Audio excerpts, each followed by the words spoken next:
Good morning, beautiful. When to stop waving. Then you get cut off by the camel bump. Okay, so it's blowy outside, which means we're inside with the rocks, and that is never a bad thing. Let me show you some rocks. They're an interesting little collection today. So this is a very asymmetrical and imperfect amethyst tetrahedron. And it's lovely because it's so imperfect. You know, it's not perfect gemmy amethyst. It's quite sort of agatized amethyst. It's, you know, it's got the white bits in it. It's just very sweet. And completely not perfect. Good morning, Linda. Good morning, beautiful people. It's great to see you. So, and look, it's got little ziggy bits. Hi, Heather.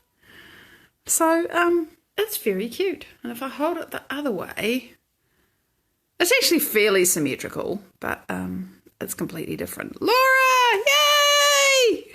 So here we all are. Yeah, the camels even visited my house, Linda. So thank you for being on camel duty. Camels, in case anybody wonders what the hell I'm talking about, are bumps in the internet. It's a long story. This also is amethyst. In fact, we got amethyst in everything today.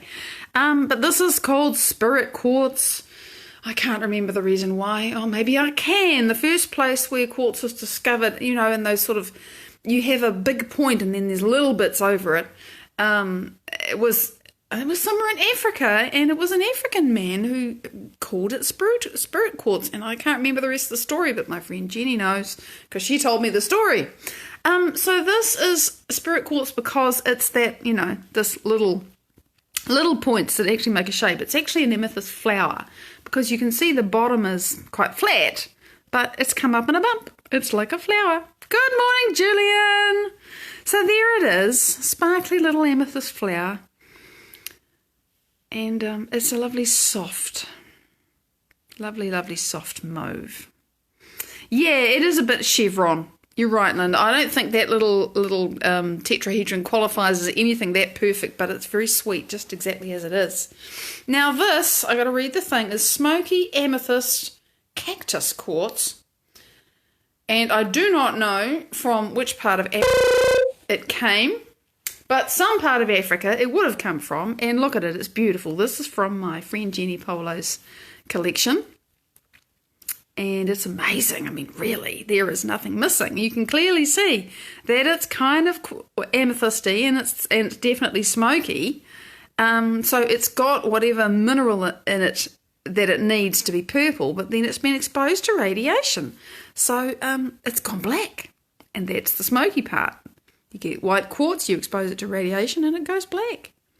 Oh, okay, spirit quartz can go anywhere. Yes, it's just it's the shape of it rather than the colour of it that is spirit quartz.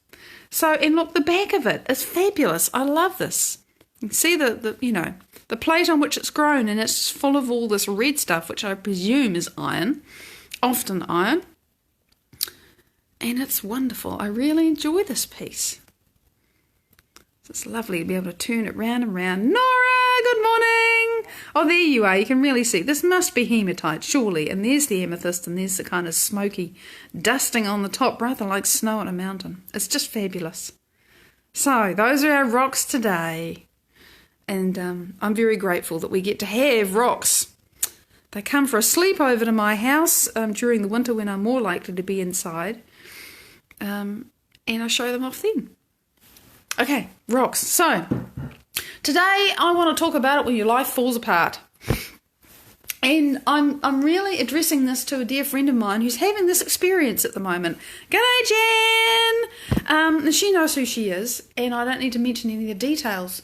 But the point is, really, that when you are creating a new life, and, you know, the contrast is even, like, the more difference there is between your current life where you are and the new life where you want to be, the more potential there is for sometimes quite suddenly, but sometimes just on and on and on and on and on, to feel like your entire life is falling to pieces.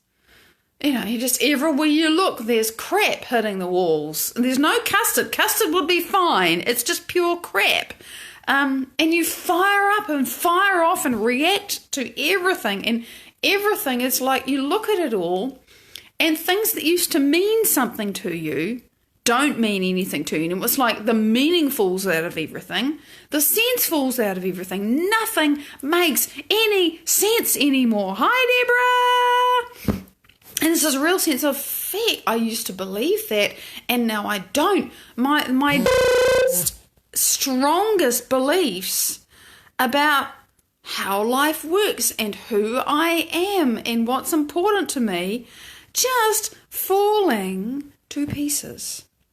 And it's that situation that I want to talk about, because it happens. And I've been there myself, not to that existential crisis degree, but I've had more than moments. I've had periods where it's like, well, that turned to shit and I can't believe in that anymore, you know.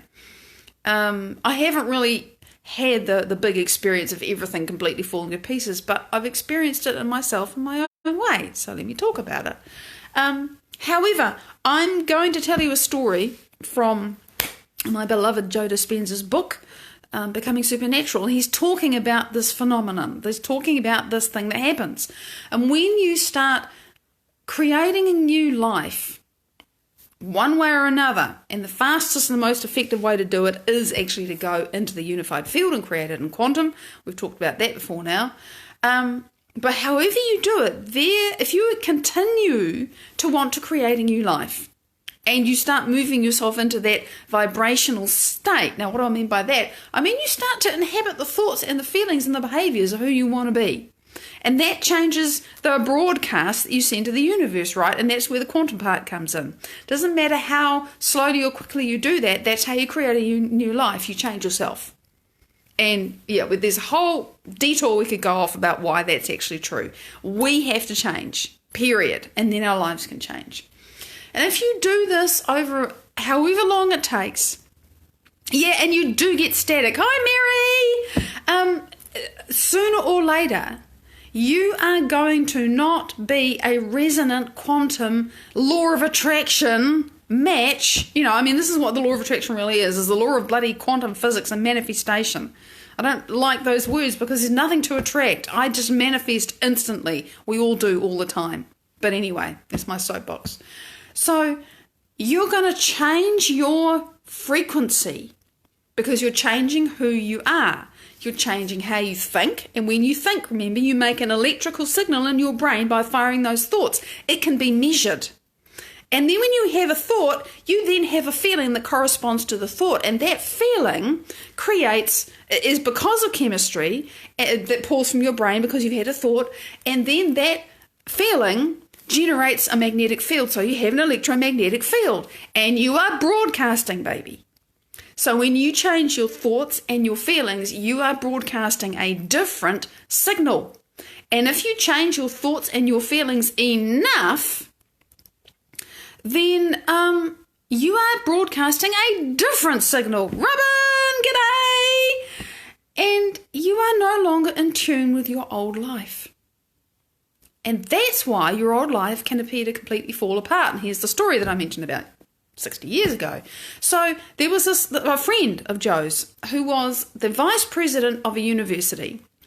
And he'd only started doing Joe's work, I don't know, they must have had a conversation. He decided to do the meditation and, tune into a new life. So what do you think? Why do we're tuning in to becoming that person? And he'd only done it for about 3 weeks. And he walked into a board meeting. And by the way, I mean, he was the vice president of this university. Everybody loved him. The faculty loved him. The students loved him. He was just, everybody thought he was great as VP. He walked into a board meeting. They fired him out of the blue. Just, what? What the hell? That's a serious WTF moment. And he called up Joe and said, Joe, I don't think this is working. They just fired me. I mean, he wasn't laughing. He was like, they just fired me. And Joe pretty much said to him, look, don't you take this personally. You're no longer tuned into your old life. This is let it go. Just keep tuning into the future. Just keep becoming who it is you want to be. Keep doing the work. Don't sweat. Let it go. And this guy must be pretty powerful manifestor because within 2 weeks, the story goes on. He kept on doing the work. the story goes on, within 2 weeks he met and fell in love with a woman that he later married. Kapow. And he got another much better job at another university. So it all came back, but it was better. And then a year later, this is the humorous kicker, hi Faye! A year later, the university that fired him rang him up and said, hey, we'd like you to come back as president. I don't know whether he did or didn't. He might have been completely happy doing what he was doing by then. Who knows? But the point is that your life can appear to be falling apart. And it might have to do that. It might actually need to fall apart. You might need to tune out of the old channel completely before you are able to tune into the new one, and we can end up in the void. Like, in this story, it happened pretty quickly. They only spent maybe 2 weeks going, what the feck happened, before, pow, this wonderful woman turns up and he suddenly thinks, oh, okay, oh, this is nice. I'll keep going, I remember, this was my own void experience at the end of, 2016? When I had really broken my heart trying to make my business work the old way by forcing and trying and controlling and being desperate and investing money in things that were just so shonky. I would never go near it now, but then it's amazing what you'll do when you're scared. Hi, Christine! Yeah, we got to actually let it go, right? And at the end of that year, I drew a line in the sand. I paid $1,000 to get out of something. I could have used that $1,000, but I had to pay that money to stop paying another $3,000. So I paid the money. And I drew the line in very deeply inside myself, and I guess it was a life-defining not moment, it was a long time, saying, I'm just not going to say yes to anything that doesn't work anymore. I'm not going to do this. All I know is that everything doesn't fucking work, and I'm not going to keep on doing things that I know don't fucking work. I completely exhausted every business model that I thought might work, and everything I thought I could do was just not working. And I drew a line in the sand and said no. And I stayed in that void for 5 months because I just kept saying no. This is why yes and no is my favourite topic. And I had to say no to a lot of things. And I still have to say no to a lot of things. I just have to say no so much in order to really be able to say yes. And so when you say no, maybe for the first time in your life, as I did then, you just have to keep saying no until something really tunes in and you get a signal that you like. And I did, I met my first mentor. And the next 18 months after that was transformational. And then, a little bit after that, I connected with Joe. Not Joe himself, just Joe's work. And kapow, really, it's been huge.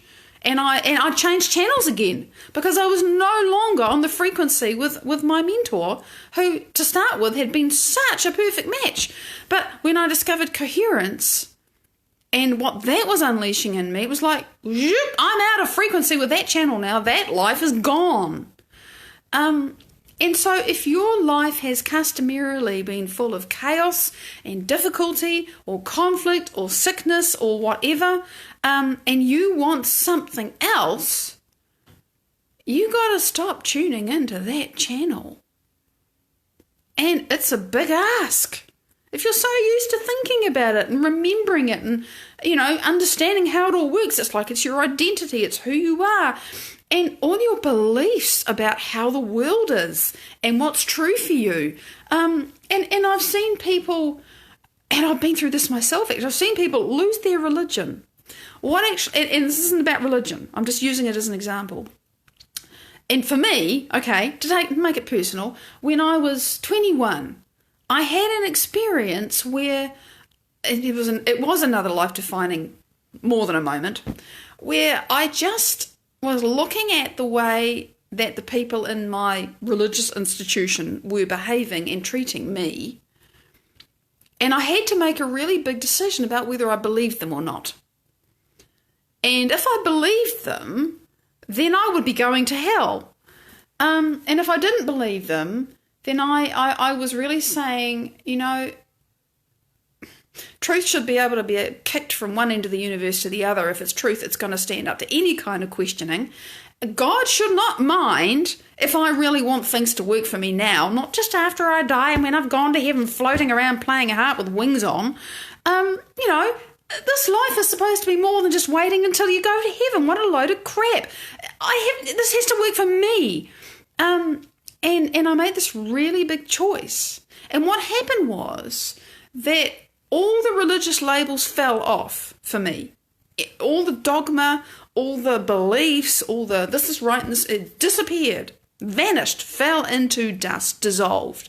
However, my experience of what I knew to be divinity, what I felt as, divinity, God, whatever you want to call it, that remained. And it grew. And it became this guiding light inside me. If you like my intuition, my gut feeling, whatever, it was very undeveloped. I didn't know how to really use it. But that was true. And the truth does not fall apart. When your life dissolves, you are left with truth, with what's really real and what's really true inside you. You can't lose that. This is the thing. We get scared. Oh, my God, that person's left. I've lost my job. And all the scary stuff about, oh my God, I've lost my job. How am I going to eat and how am I going to feed my kids? All of that, I know that's still there. I really do. I haven't experienced it like that, but I know it's still there. But what you find in those sometimes really extreme experiences is, hang on a minute, the world's going to hell in a handbasket. I don't know which way's up. I don't know how I'm going to cope with next week. But there's a kind of a naked, pure, no bullshit truth. Hi, Nesreen! That's still there in you. And if you can just take your attention off all the stuff that's going on and connect with this truth, that is really the new channel. Because that truth is, I want to feel calm, I want to feel abundant, I want to feel healthy, I want to, whatever it is. You're not going to find what you're seeking running around in tight circles, in fear. We got to do that whole open your focus and come into your heart and all that stuff that I talk about. Hi, man. You got to do that even in the middle of extremity. And you have a choice. Do I continue to fire up the same thinking and the same feeling, which is the same broadcasts, which manifests the same freaking life, hi Joe, or not? And that is a really deep choice. And it's, that's the truth. When you finally see it, it's like, oh my God, these thoughts and this feeling and this experience of my life is not me. It's just who I've been inhabiting. It's who I thought I was. When everything gets stripped away, suddenly you're not in your life. I remember this now. This is something Joe says. Suddenly you're ripped out of your life. You're kicked out of your life. You're looking at it from the outside because it's no longer your life because it's fallen to pieces. And you realize you're not any of it. You're just, you're the person that's looking in shock and amazement, because it is a shock when you get ripped out of your life. You're looking in shock and amazement at these things that are not you. And in that moment, and the many moments is never just one,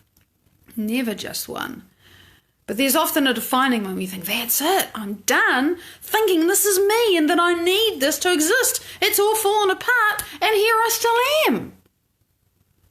So who am I going to choose to be? Oh yeah, I did work that out. I did remember. I did think about it. Hi Tracy! I did say, I did decide, I did feel, I did practice this. I want to be like this. I want to have this experience. And the paradox is that when you finally realise that all of the things that you believed and the traditions and the things that are expected of you and the things you've expected of yourself, oh my God, that's at the top of the list. And the jobs and the relationships and everything that defines you is not you. When you finally get forced out of it so much that you think, oh God, it's not me here. I still am. It's all gone and I'm still here. Well, okay, what am I?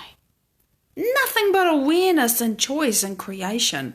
So what thoughts are you going to fire and what feelings are you going to embody And you might have to practice a lot, and practicing a lot, having new thoughts and new feelings is going to leave you in the void because you're not sending a clear signal yet. But if you don't keep practicing and moving towards that clear new signal, you're never going to tune into the new channel, which is what you want to do and be.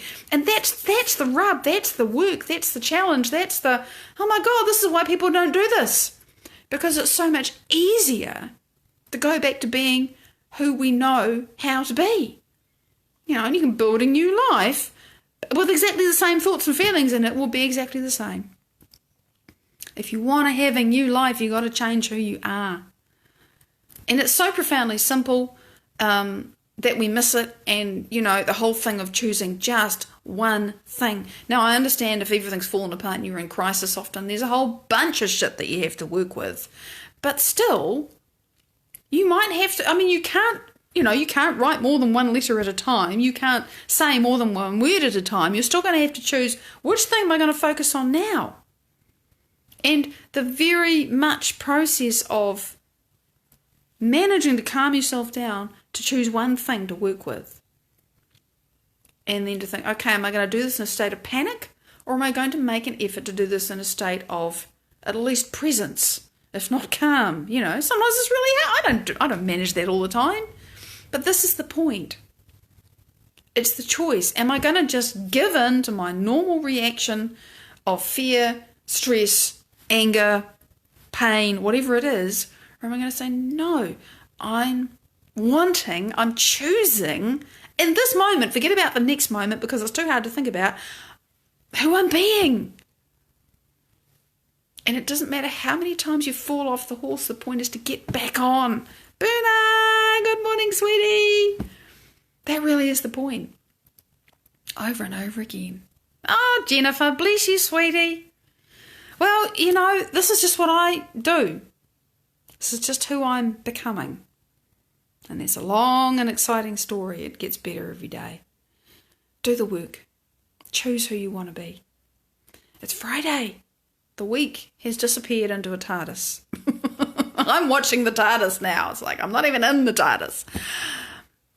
Bless you beautifully. Enjoy the resonant replays, the 2 lives that say, pick me, on my Saturday, Sunday, maybe your Friday, Saturday, and I will see you Sunday, Monday with big hugs, big love. See you then. Thank you for joining with us. Bye-bye.